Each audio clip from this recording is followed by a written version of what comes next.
Selamat datang di vlog saya lagi ya teman-teman. Nah kali ini saya akan membahas tentang mobil E39. Apa aja sih ubahan-ubahan atau tambahan-tambahan aksesoris di mobil ini. Sebelumnya stay tune terus ya di video saya teman-teman ya. Jadi biar tahu detail-detail apa aja yang ditambahkan ya. Saya tidak mengatakan ini modifikasi, tapi variasi mungkin lebih tepatnya ya teman-teman. Jadi untuk cantik atau biar supaya tampilan lebih enak dilihat aja ya teman-teman. Karena E39 standar itu benar-benar klasik ya teman-teman ya. Klasik, bulat, terus untuk anak-anak muda mungkin kurang begitu pas, tapi saya sedikit merubah supaya tampilannya terlihat lebih sporty, lebih enak dilihat ya teman-teman. Oke, kita langsung aja lihat ke bagian eksteriornya langsung seperti apa sih E39 ini teman-teman.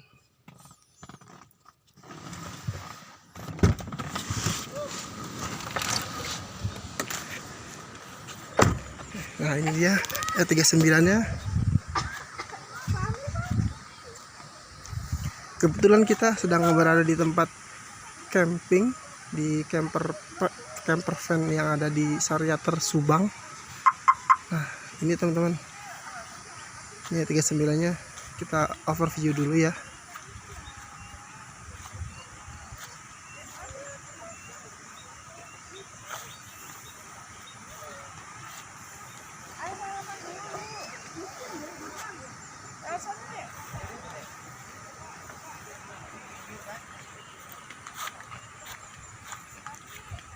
Oke, itu kap mesin agak terbuka karena memang sudah dibuka ya kap mesinnya. Oke, kita lihat dari depan. Ini tampilan depannya. Apa aja sih yang dirubah dari tampilan depan? Ini mobil tahun 97, pre facelift ya harusnya ya teman-teman. Jadi saya udah rubah, ini upgrade ke bentuk facelift. Yang pertama, grillnya ini kita rubah jadi grill M5 ya teman-teman, model M5 dengan dual slot di tengahnya, warnanya hitam glossy. Jadi grill ini walaupun cupnya pre facelift maupun facelift sama ya teman-teman, jadi teman-teman bisa pakai ya, mau facelift mau facelift, grillnya sama, ukurannya sama, PNP ya teman-teman. Nah kemudian di bagian bumper ini saya gunakan bumper yang facelift. Bedanya apa sih facelift dengan pre facelift? Nah ini di bagian fog lamp ya teman-teman ya. Kalau yang pre facelift itu fog lampnya kotak, untuk yang facelift bumpernya bulat ya teman-teman. Oke. Kemudian di headlamp, di headlamp itu di facelift ini sudah Angel Eyes, sudah bawaan pabriknya Angel Eyes nomor. Tapi di mobil ini Angel Eyes-nya, ringnya itu sudah saya ganti, sudah saya rubah. Jadi menggunakan DRL dengan lampu CCLF neon ya teman. Jadi lebih terang dengan warna putih. Nanti kita lihat hasilnya kayak gimana. Atau di vlog-vlog saya yang sebelumnya itu ada bahas tentang headlamp ini. Kemudian di bagian sennya juga sama ya teman-teman. Untuk di yang pre facelift itu warna oranye dan belum bulat, masih orange, mirip-mirip terpisah gitu loh teman-teman si sennya itu. Nah itu rubah-rubahan dari face depan yang hanya merubah ya teman-teman, belum add-on ya. Nah untuk bumpernya saya pasang add-on nih. Nah ini ada add-on hard G, saya rubah dengan konsep hard G. Jadi bumpernya itu kita tambahan lips, dengan bumper standar kita tambahin lips hard G, jadi lebih ceper, kemudian juga lebih kelihatan lebih sporty ya. Nah ini bumper hard G ini PNP teman-teman, kita nggak perlu ngerubah apa-apa. Ini cuman di cover aja, dimasukin, tempelin plug, kemudian dibaut di sisi kanan dan sisi kiri dan bawahnya aja udah teman-teman. Jadi kalau untuk pengen standarin lagi tinggal lepas aja teman-teman, tanpa harus merusak bumper aslinya ya. Nah ini kita lihat. Oke, itu aja dari sektor interior eksterior bagian depan. Untuk bagian mesin saya tidak ada perubahan apa-apa. Kita lihat dulu ya.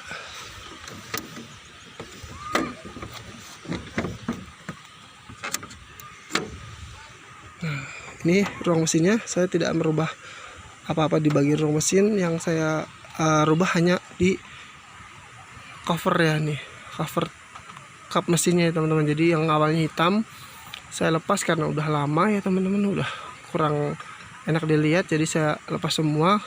Saya cat ulang ruang mesinnya semua, kemudian pasang peredam.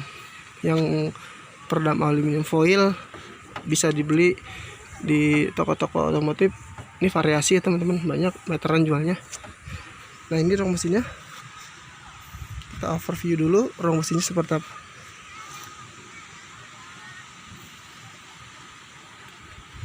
Ruang mesinnya masih standar, tidak ada apa-apa. Mungkin kalau yang kelihatan di sini ada HID karena mobil ini sudah dilengkapi dengan HID.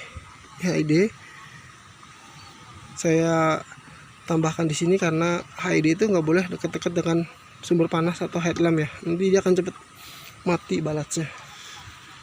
Kemudian ini ada alarm. Ini ada toa ya, speaker buat alarm di mobil ini karena remote bawaan mobilnya udah rusak, jadi saya tambahkan dengan remote alarm universal ya, seperti ini teman-teman. Nah ini kita tambahkan ya. Nah di ruang mesin masih standar, benar-benar standar, tidak ada perubahan atau tidak ada part yang diganti, tidak ada yang merubah atau menambah performa ya teman, hanya merawat standar dengan kondisi pabrik ya teman-teman. Tidak ada perubahan apa-apa. Oke, cukup ya di ruang mesin. Kita ke bagian belakang sebelum masuk ke interior. Nah untuk di samping tidak ada perubahannya, side cap masih original. Oh ya, kita ke velg dulu deh. Ini velgnya kita gunakan ring 17. Ini profil bannya 225 50 R17 98W XL dengan menggunakan ban Axrela PHI ring 17. Ini velg punyanya E60 ya teman-teman. Kalau stylenya saya lupa style berapa, tapi ini OM nya E60 bintang 5. Kemudian saya tambahkan spacer ya teman-teman. Ini head-nya 20 ya teman-teman. E39 itu walaupun head-nya udah kecil, tapi tetap masih terlalu masuk ke dalam. Jadi terpaksa saya tambahkan spacer sekitar 2 cm dan mengganti bautnya teman-teman ya, karena bautnya kan kurang panjang, jadi kita ganti dengan baut yang lebih panjang menyesuaikan dengan ketebalan spacer. Nah, ini kita lihat. Nah, kemudian kaliper kita cat warna merah, cakramnya kita cat juga dengan warna silver supaya tidak terlihat berkarat ya teman, karena mudah banget berkarat. Ya ini tampilan velgnya seperti ini. Jadi standar depan belakang menggunakan spacer yang rata juga bisa ya teman-teman. Kalau pengen agak lebih cakep lagi, depan 2 cm belakang 3 cm teman-teman, atau dibalik bisa terserah, atau mungkin rata ya, maksimal 2 cm lah, 2 cm sampai 3 cm bisa pakai spacernya. Dan ingat spacernya jangan pakai spacer yang biasa, ini CNC spacer yang dibuat ya, nggak usah CNC, bisa biasa juga bisa, atau di teman-teman di toko online bisa sama ya. Nah dari side cut nggak ada yang perubahan, ini masih standar normal, cuman di bagian lampu sen aja kita rubah, yang tadinya kuning kita jadi warna putih. Ini aftermarket, mereknya Depo ya teman-teman. Spion nggak ada perubahan apa-apa. Kemudian kita lihat di samping ini ada pelindung pintu, pelindung benturan aja, tambahan aksesoris. Nah untuk di belakang, bagian belakang kita tambahkan winglet. Ini winglet universal, menambahkan aksen lebih supaya wide ya, mobil kelihatan terlihat wide atau lebih melebar, nggak bulat-bulat banget ya teman-teman. Kemudian di atas kita tambahkan juga ini namanya ductile universal. Teman-teman bisa beli di marketplace murah. Ini universal, tinggal tempel double tip. Udah nggak ada lagi ya teman-teman untuk bagian belakang. Cuman kita tambahkan winglet aja. Oke, kita masuk ke bagian interior. Langsung kita masuk ke interior. Oke. Nah, kita buka pintunya. Hal yang pertama dilihat adalah tirai. Nah, ini tirai saya gunakan tirai universal juga. Universal tirainya bisa dibeli di online shop banyak. Kita custom aja. Ini ada relnya, bisa digeser-geser. Nah, ini menambahkan aksen mewah aja teman-teman ya. Kemudian di pilar-pilar tidak ada perubahan. Nah, ini paling ada lampu nih, lampu ambient light yang kalau nyala bagus teman-teman. Ini lampu ini tidak merusak atau tidak merubah apa-apa karena hanya diselip antara celah-celah ya teman-teman. Nah, kita masuk ke ruang interior. Di depan kita ada setir standar, tidak ada rubah apa-apa. Setirnya hanya di retrain, kemudian dikasih ring ini ya teman-teman. Ini ringnya apa namanya, tinggal PNP aja, tempel double tip.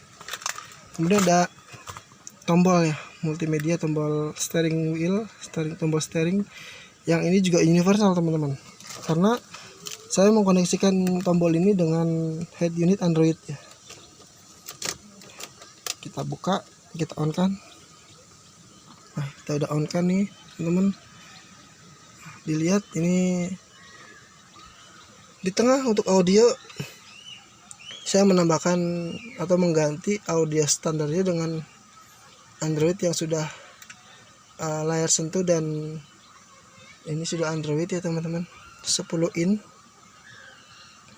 Custom bracket untuk menutup celah-celah yang bolong ya teman-teman. Jadi kalau kita masukin aja nggak akan rapat, jadi harus kita tutup celah. Ini celahnya kita custom dengan menggunakan frame akrilik. Nah, oke. Di bawah nggak ada macam-macam, cuman saya tambahkan ini voltmeter untuk memantau kondisi aki atau kondisi baterai, voltasenya ya teman-teman. Ini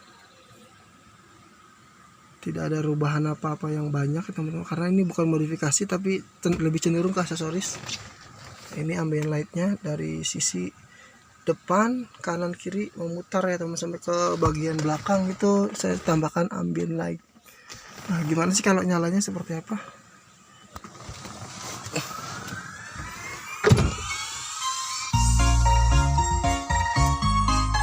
Stop dulu teman-teman. Oke, nyala ambient light kita ngikutin lampu sore teman-teman, kita nyalain. Nah, ini kelihatan teman-teman ya. Nah, seperti itu nyala lampu ambient lightnya. Kemudian di lampu-lampu saya udah gunakan lampu putih semua, lampu warna putih semua, lampu LED. Nah, itu rubahan di interior. Kemudian lampu-lampu ini teman-teman ya, ambient light di tombol-tombol semua saya ganti dengan warna background warna putih. Yang awalnya kan kuning ya teman-teman, semua tombol-tombolnya itu berubah menjadi warna, kalau nyala itu warna putih teman-teman ya. Tuh teman-teman.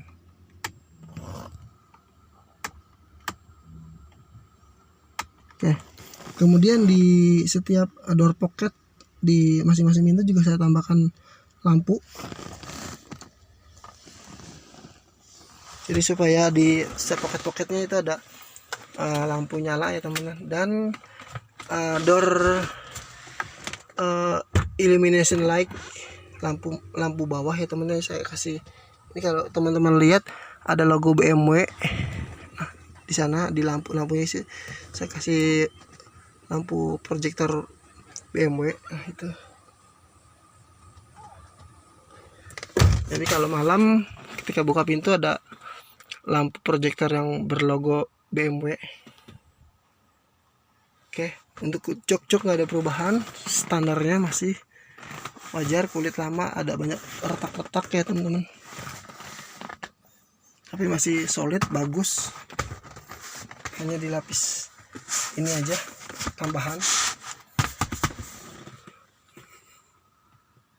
Oke, bagi interior saya kira cukup ya teman-teman, karena nggak ada banyak perubahan apa-apa, masih standar.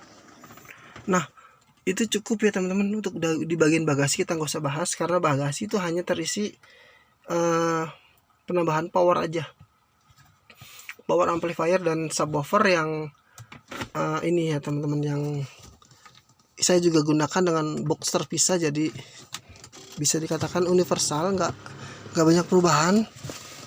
Nah, ini yang dirubah di sini adalah konsol tengah ya teman-teman, pemisah antara bagasi dan ruang kabin kita bolongin. Nah, itu jadi terekspos subwoofernya, supaya suara woofernya itu masuk ke dalam kabin ya teman-teman. Jadi kita nggak perlu setel bass tebel-tebel atau kenceng-kenceng, suara bassnya udah masuk ke dalam kabin ya teman-teman. Kita cukup buka aja ini armrestnya, jadi nanti suaranya masuk ke dalam kabin.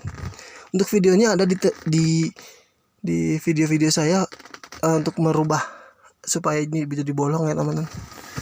Oke, tutup lagi. Oke teman-teman, sampai di sini video yang saya bisa share.